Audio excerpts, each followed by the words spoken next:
Today's review is a bit of a weird one because it's considered a bit of a cult classic after doing the rounds on VHS tape in the USA and syndication on cable TV, but in the UK it sank without a trace. To be honest with you, I hadn't heard of it until recently. It was actually a moderate box office success. The film opened 8 months after Police Academy and is considered a bit of a cheap cash-in because, as we know, Police Academy was, of course, a mega hit and a cultural phenomenon that spawned sequels that get progressively worse. The film also predates Naked Gun, a much funnier film that also spoofed cop films. In Night Patrol, an insanely incompetent cop played by stand-up comedian Murray Langston gets demoted to the Night Patrol, the shift nobody wants, alongside veteran cop Pat Paulson. Later on, there's an armed thief on the loose who wears a bag on his head, and a side plot of The Unknown comic finding an agent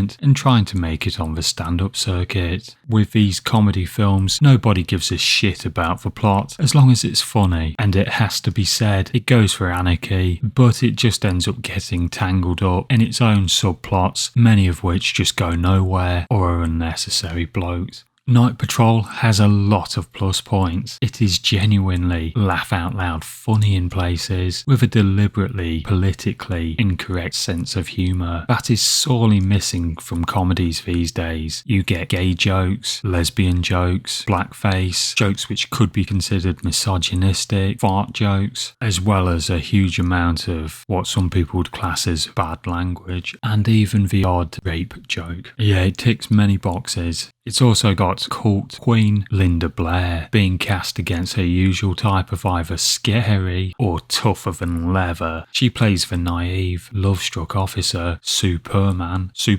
get it? Despite winning a Razzie Award for Worst Actress, in my opinion, she pulls off being sweet, funny and likeable with ease. There's also cameos from Mr. Miyagi himself. Pat Morita is credited as rape victim, and he is dubbed with the voice of a little girl, which is as amusing as it is strange. He was nominated for Best Supporting Actor a few months before with The Karate Kid. Hard to believe after seeing Night Patrol. Pull out my you know. Your pee-pee? Uh-huh. There's also a cameo from Andrew Dice Clay, who is playing a version of himself as a struggling stand-up comedian trying to find an agent. And I do actually rate Andrew Dice Clay, and he is pretty funny in this. A mention also has to go to the catchier Van Chlamydia theme song, which reminds me of the widely referenced and spoofed Bad Boys by Inner Circle. If you're gonna make a big noise, better make it last.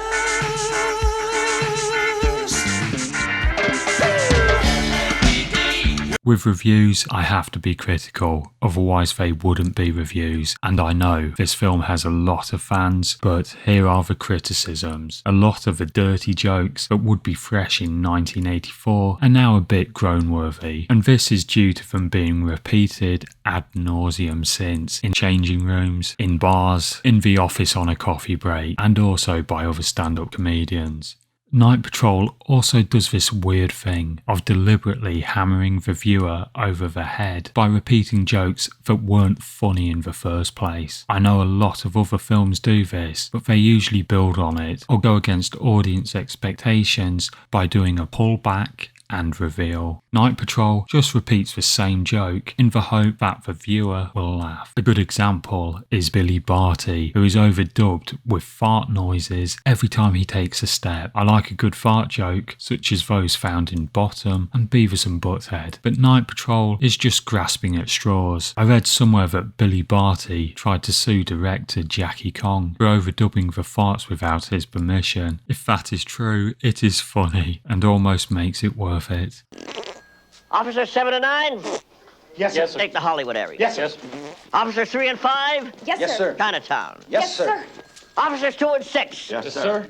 The beach. Yes, sir. And officers 4 and 1? Officers 4 and 1?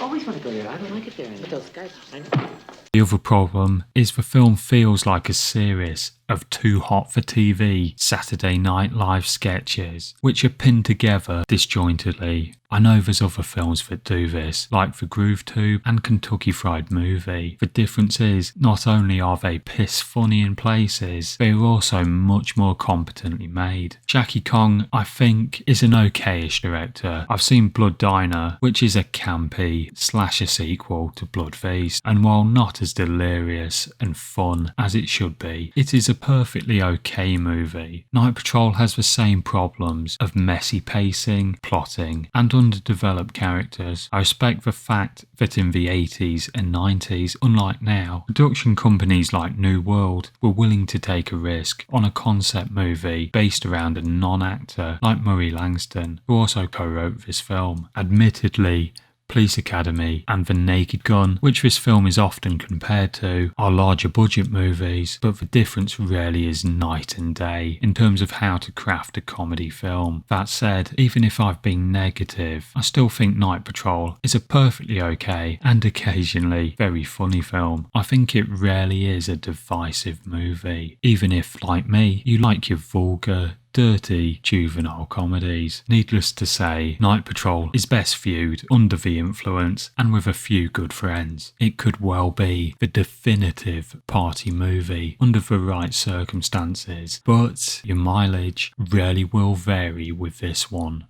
I've been coming here every day for 3 months. That's probably why your wife left you. Anybody got your best?